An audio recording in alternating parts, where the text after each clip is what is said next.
Hello, all you wonderful Rise of Kingdoms players out there. This is Dragothien here, and now we're in for video 2. Xiang Yu is who I'm going to be doing this video on. And again, this is not a Commander Mastery Guide. It is strictly a breakdown, how to use Xiang Yu in the game, as far as I can see, because again, he is not out yet. Now, he is going to be on the Wheel of Fortune, which will hopefully be coming out next week. So we will certainly be unlocking him and showcasing him for you next week. And I'll see if I can maybe do it live on a stream as well. That sounds like fun. And then, of course, we talked about Jadwiga earlier today as far as what her strengths are and what she looks to be doing. Xiang Yu is very similar as far as what he's going to be used for, in my opinion. However, it's in a different way. Obviously, this is a conquering commander versus a garrison commander, so you're looking at doing different things with Xiang Yu than you are with Jadwiga. But at the same time, it also depends on who you have as primary. So let's go through the skills really quick just to kind of highlight how I interpret them.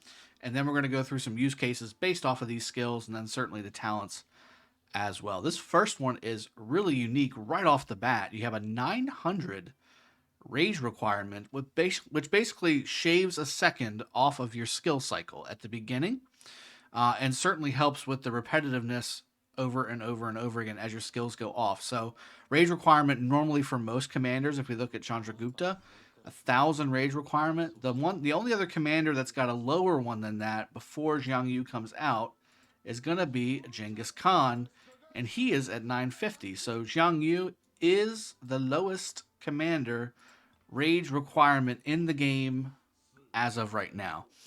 Now, what does that mean? Obviously, Xiang Yu and Genghis would be a very good pair as far as having just absolutely machine gun firing skills, going crazy. He does have the skill talent tree, which is going to allow him to use feral nature, which I think you should take full advantage of, alongside of all the other stuff like burning blood and all that good stuff. Now, after we look at the rage requirement and get past that, right, because at the end of the day, that's a big deal. This is unique to the commander.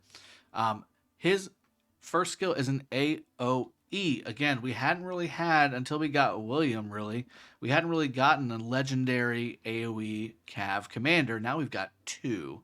We've got William, and now we've got Xiang Yu. So, deals direct damage up to 3 targets in a forward-facing fan-shaped area. We'll have to see what kind of fan it is, whether it's a Sun Tzu fan or whether it's a Leonidas or an Ethelfled fan. We'll have to figure it out. But here's a big thing you want to take into account as we're talking about this. Damage dealt to each target is reduced by 25%. This is a big deal, guys. This is not your normal damage reduction. If you look at Nebuchadnezzar, for instance, damage dealt to each target is reduced by 15%. This is the norm, and we have confirmed that this 25% is intended. It is on purpose. This is not a text glitch. So keep this in mind, especially for open field. Obviously, if you're rallying with him, you're not going to be able to rally multiple buildings at the same time. But anything around the structure would certainly take damage. And then, of course, again, open field, anything that you're going to be doing outside of your normal target will be reducing the damage you do to all those targets. That's a big deal. Other thing, though, the reason I think why it's got a 25% reduction is the second part of this skill. Successfully hit targets also suffer a 30% reduced defense for 3 seconds. That's an AoE 30% defense reduction. That's ridiculous. That is ridiculous. An AoE 30% defense reduction on top of the damage that he's doing, which is up to 1,700 damage factor, which is absolutely crazy. Very heavy damage, very heavy debuff. And that's probably what's costing the 25% damage reduction. So just keep that in mind. Now, second skill, Snow-Hooved Stallion. CAV units led by this commander gain up to 40% increased attack and 15% march speed when attacked. And this is what makes Xiang Yu the best arc carrier in the game.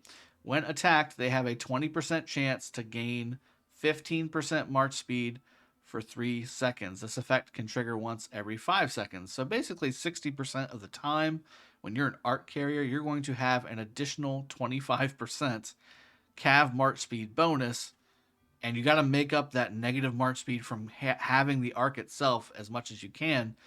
This one, in combination with Jadwiga, in combination with Double C, in combination with not even Double C, in combination with William, all really, really well. I like Xiang Yu primary and in this situation, having him. I'm sorry, not primary, secondary. Obviously, because of the skill damage being the talent tree, the skill talent tree being here instead of the mobility talent tree. So you want to have Xiang Yu second to a Double C, a Jadwiga. You can definitely do that. I think it's Jadwiga and Xiang Yu is the new arc carrying pair that you will see in Osiris League and Arc of Osiris coming up very soon. But this skill basically makes him the best arc carrier, hands down. There is no other one to replace him with. This is the guy. Third skill, Conqueror for all while attacking strongholds or governor cities. Troops led by this commander gain 5% increased damage, and normal attacks have a 10% chance to deal additional direct damage, which 400, not that big a deal, which can trigger at most once every 3 seconds. This kind of reminds me of Harold's axes, the way that they fire off with his primary skill. Obviously, this is a lot less than what Harold's primary skill damage does, but still kind of the same way it fires off. 10% chance, once every 3 seconds or so, you'll get the whatever his skill animation is firing off. Fourth skill, Forceful Spearhead while on the map. Okay, big deal. So rally or open field only. Active cost is reduced by 50 rage. So now we're talking, instead of 900, we're talking 850. Now again, if you guys haven't seen it before, go check out my rage video showcasing what that means for you. It can help, but it's not as helpful as you would think. 50 rage because of the way that the seconds work with the 100 rage requirement per second, roughly, give or take, depending on your outside buffs happening, and then also some other things that are about to come into play. After using the active skill, troops led by this commander will gain a stack of CAV damage, 5%, and march speed, negative 10%. So that's a big deal. You don't want to fire off your main skill if you're trying to move fast, all right?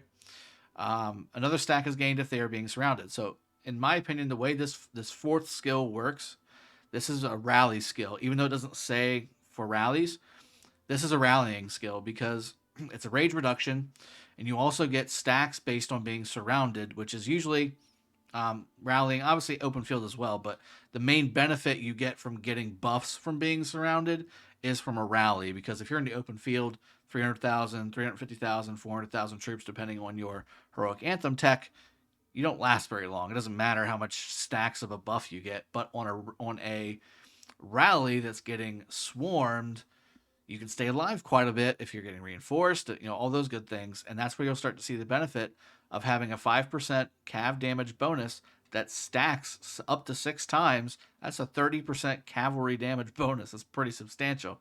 You want to kind of keep that in mind whenever you're talking about rallies. This, to me, makes him kind of the cavalry Nebu, if that makes sense. Kind of comparing to the current meta, I think that Xiang Yu is going to basically be the Cav variant of Nebu. And then finally, the expertise here. Troops led by this commander deal an additional 10% skill damage. That's nice. When troops have gained a rage buff. Okay, so we talked about this in the Jadwiga video earlier as far as how she generates rage for her march here. So you're talking about generating rage during multiple seconds. So 50 rage per second for 3 seconds, totaling 150 rage. And again, that goes back to the other skill, which I'll jump into in just a second again. But when troops have gained a rage buff for more than 1 turn, that's what that means. So Jadwiga does that. Again, Joan does that. I think there's 1 or 2 other ones that we'll look through really quick that also do that. Now, if you get rage all at once, like with Boudica earlier that we looked at on the Jadwiga video, Boudica only gives you 1 lump sum of rage at a time. It's not spread out over multiple seconds. That does not apply according to this skill. And this was one of the questions I had that I wanted answered before I did this video. This is the cause for basically a few days delay on these commanders getting broken down by me. Okay, so commanders that give you rage over multiple seconds will give you the buff that you're talking about here. When troops have gained a rage buff for more than 1 turn, their skill damage will increase by another 10%. So this is a 20% skill damage bonus for 3 seconds, and then 10% permanently if you can have your rage generate over the course of multiple seconds by a buff. So that's what that works. This does not, again, this was another thing I clarified. This is not going to be triggered by a talent like Rejuvenate, Burning Blood, etc. Because again, it all happens at once and it's not a buff. Okay. That's the way it was described to me. Again, we'll adjust that as we test it in the game. Of course, we can't go off of what we're told. We have to test. We have to test. So once this commander comes into the game, we're going to test it out and make sure that what I've been told is correct, or if it's been wrong, and then we'll go ahead and adjust the conversation. And again, this effect can trigger at most once every 5 seconds. So, breakdown summary. What is this commander for? Should you be excited about him? I absolutely think you should be excited about him. If I had to pick one of the two commanders to get, it would be Xiang Yu. Jadwiga is very strong, and I think on the surface, she doesn't look as strong as she might possibly become. It depends on how all the stats and the damage modifiers play out. But I think Xiang Yu is very versatile. He's a great rally commander. He's a great open field commander. And again, he is a must.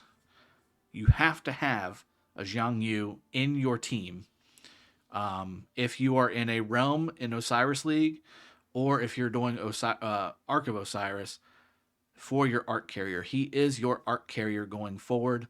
Again, as a secondary to Jadwiga, to Double C, Takeda even would work a little bit there. But I like Jadwiga, Xiang Yu best for that because of the movement speeds and because of the fact that Jadwiga has the mobility tree. So Jadwiga, your garrison CAV commander, leading the charge, bringing the arc back safely with Xiang Yu as a secondary. That's a big, big, big role for him. And then again, just looking at these skills here that we just went over, I think that he's going to be basically the CAV version of Nebu. He's going to have massive skill damage coming out. He's going to have massive stats. And again, with the way that the rage buff stuff works, right here, the when troops have gained a rage buff for more than one turn, their skill damage will increase by 10%. That's going to boost the damage. But when we look at this skill, I think this is where's it at? Maybe the third skill. The one that gives you 50 less rage. Where's it at? No, maybe it is the... Which one is it? The fourth one here? Yes. Forceful Spearhead, the fourth skill. I'm sorry.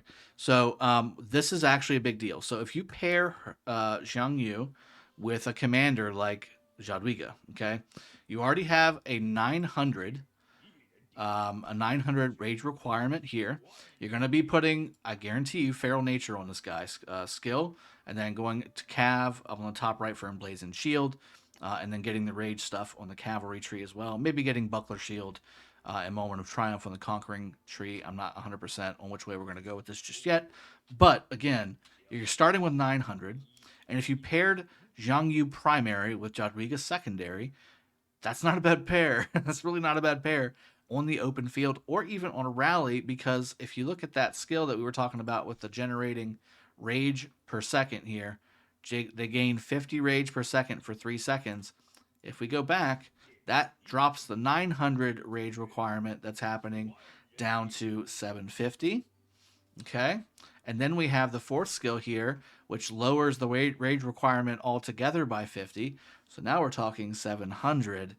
That is crazy. And then if you also have Feral Nature proccing off inside of any of that stuff, you may actually get, and I was thinking about this after I made the Jadwiga video, you may actually get that 20% damage bonus that Jadwiga gives you after firing off her skill as a secondary commander, firing on Xiang Yu's primary skill, which is a very, very powerful AoE damage skill. Because of how quickly these skills can be rapid firing off. And then again, on top of all that, you've got every 3 seconds, 4 seconds, you're going to be firing off a 400 damage factor nuke. Again, this is why I'm saying this is going to basically be the CAV version of Nebu. Xiang Yu is going to be a major player in the game. I'm going to have him. I'm going to max him 100% of the time. And probably all my accounts will have him maxed because he's just that good. Now, Jadwiga, again, I think she's really, really good. She can be replaced by some of the things that I would use her for, like the art carrier system. Again, double C is just fine on this situation. Um, I like Jadwiga though because of the mobility and the 15% that she gives you right off the bat here. Where's it at? Second skill, right? Yeah, March speed bonus of 15%. You just get it.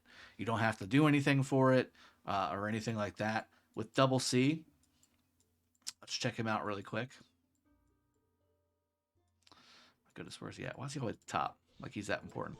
Um, with double C, you only get 10%. So this is faster. Jadwiga is faster than double C. And double C is the gold standard for fastest march in the game because even Belisarius does not have a march speed bonus for you to have unless you trigger things. So CAV bonus for defense, damage bonus, and then same thing here. After leaving battle, troops' march speed gets increased, but you'd have to actually attack something first before you get that march speed bonus. So again, there's no inherent march speed with Belisarius. So just to give you guys the insight, again, rally, open field, but arc. This pairing is a must-have for arc.